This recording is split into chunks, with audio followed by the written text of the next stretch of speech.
For now, let me call upon the chairperson of the advisory board of the AND Summit 2014. Let's put our hands together as I invite on stage Mr. Dikshu K. Kukreja, proprietor, CP Kukreja Architects.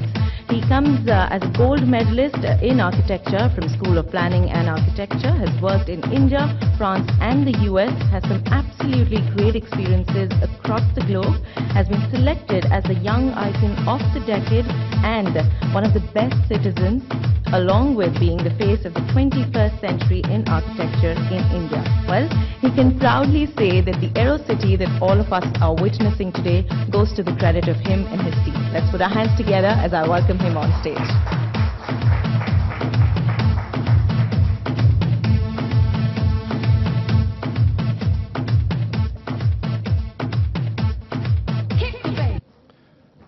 Thank you very much. Good morning, ladies and gentlemen. It is a pleasure to be here, and I acknowledge the concerns, some of the concerns, Abhishek, you have raised in your opening address, and I think that is really the reason we are all here. We are concerned towards our future. We are realizing that we are at certain crossroads, and I don't mean to sound cliched here, but we all do believe that design shall go a long way in shaping the way we are going to live.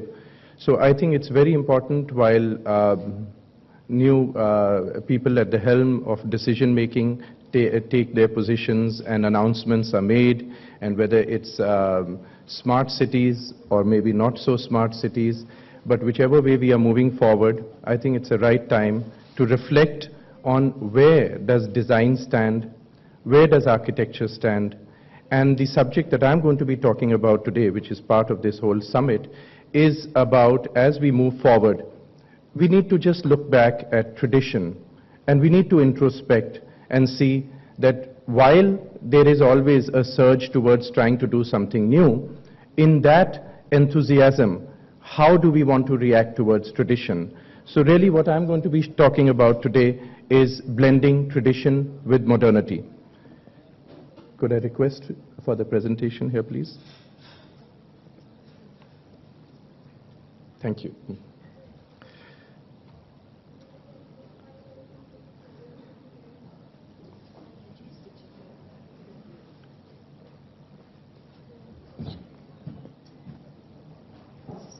This one?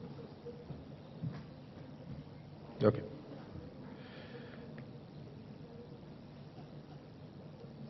Yeah, thank you. So I'd like to start with a comment here that we architects, I'm sure, have all heard before. Baudelaire, in his essay, The Painter of Modern Life, conceives the modern as the fleeting, the contingent. He even goes on to say that it is one half of the art, the other being completely eternal and immutable. The very words describing modern thus takes our conscience to perceive the social and intellectual situation of the time when the very concept of the modern was born. Modernity essentially draws its advent from questioning the status quo, and the necessity of such a situation arose from the inquiry of the difference between the permanent and the semi-permanent.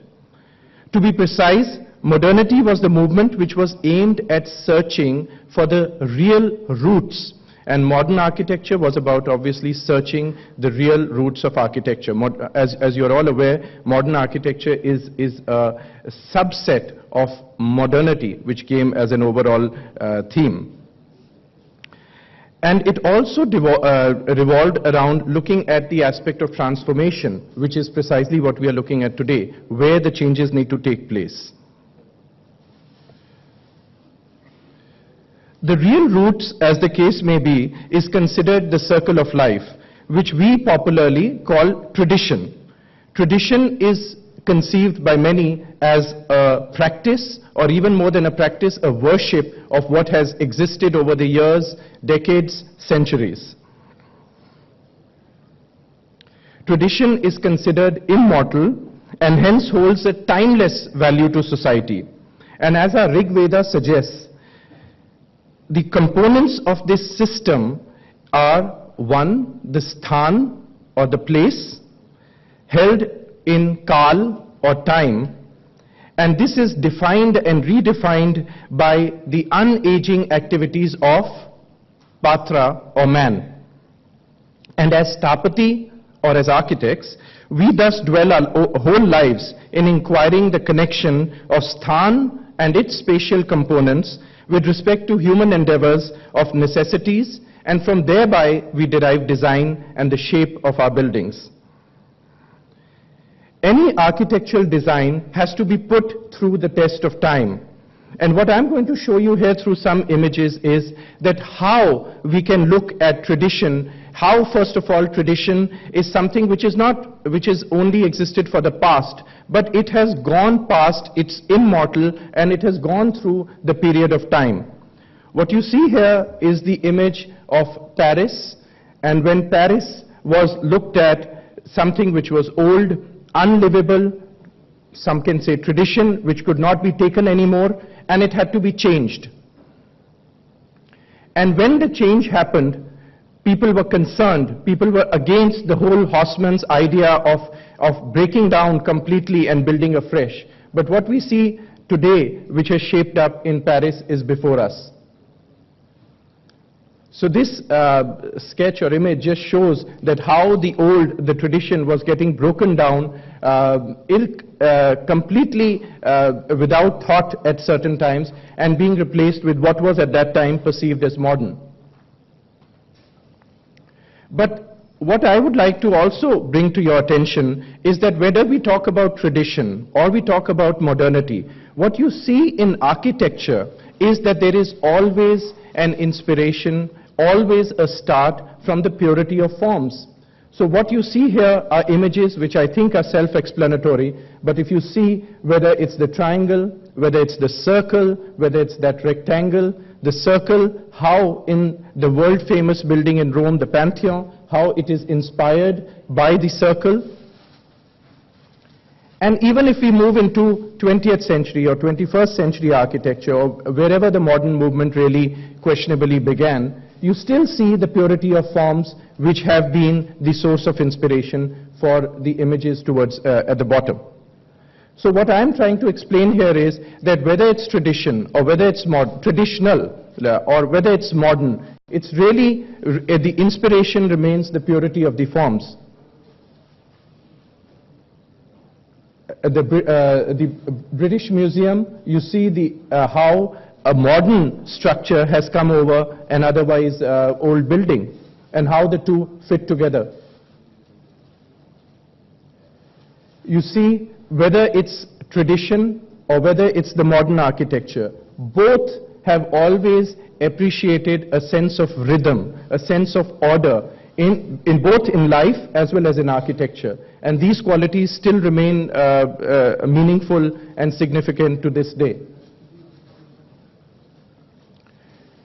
This is the image of the Reichstag, the German parliament, and you can see how the top left image, where you have the classical dome, the dome was not there, and how Norman Foster in his introduction brought about that very modern dome, which is absolutely iconic and has gone on to become a symbol not just of Berlin but of Germany, and how that traditional form has been given a completely modern interpretation. Patterns have always continued to fascinate us, continue to fascinate architecture, and have been a big source of embellishment in our expressions. And patterns continue to remain whether in traditional architecture or whether in modern architecture.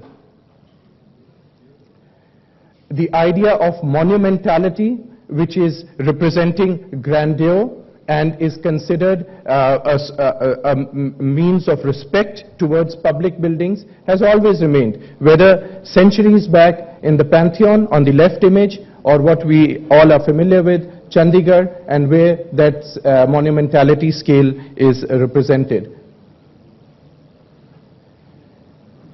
When we think about our means of recreation over the years, over centuries, man and his sources of recreation have remained in the same manner. They might get so-called sophisticated over time, but the game change, and so has the nature of the spectators. So the idea of enjoyment of people, of humanity coming together to enjoy a certain spectacle has always remained. So architecture, whether it is the stadia of yesterday or whether what we see today, the idea has always remained there.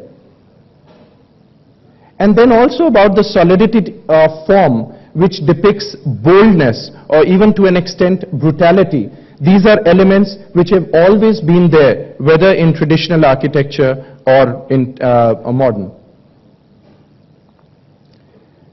The idea, the ethics of welcoming, the idea of having bold gateways and inviting somebody in. This has always been part of our tradition and is continuing to remain there even in modern architectural expressions.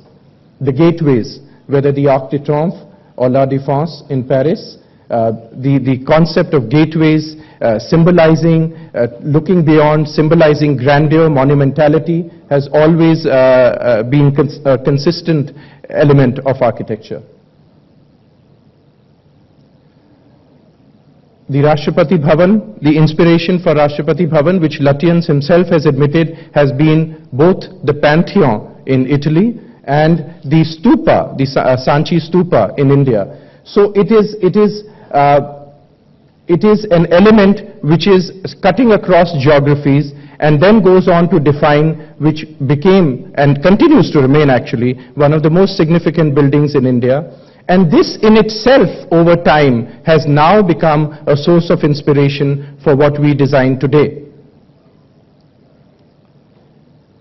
This is the gallery in Milan, and you can see how architecture can continue to coexist between tradition and modernity. So it is not about just looking at one or the other, but the two can very well coexist and continue to create something which is timeless. The concept always remains the same, whether it was the traditional architecture or bringing people together, or it is about converting it into a modern mall where people or public is still brought together.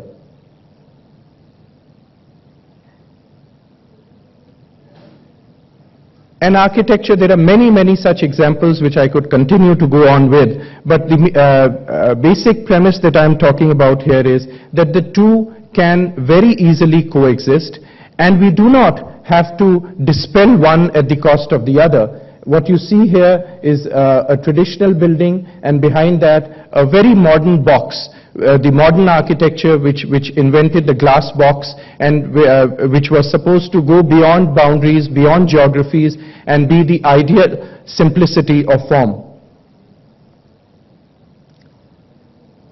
Daniel Libeskind's intervention in expressing how modernity can either coexist or probably overwhelm tradition, the way your eyes show you.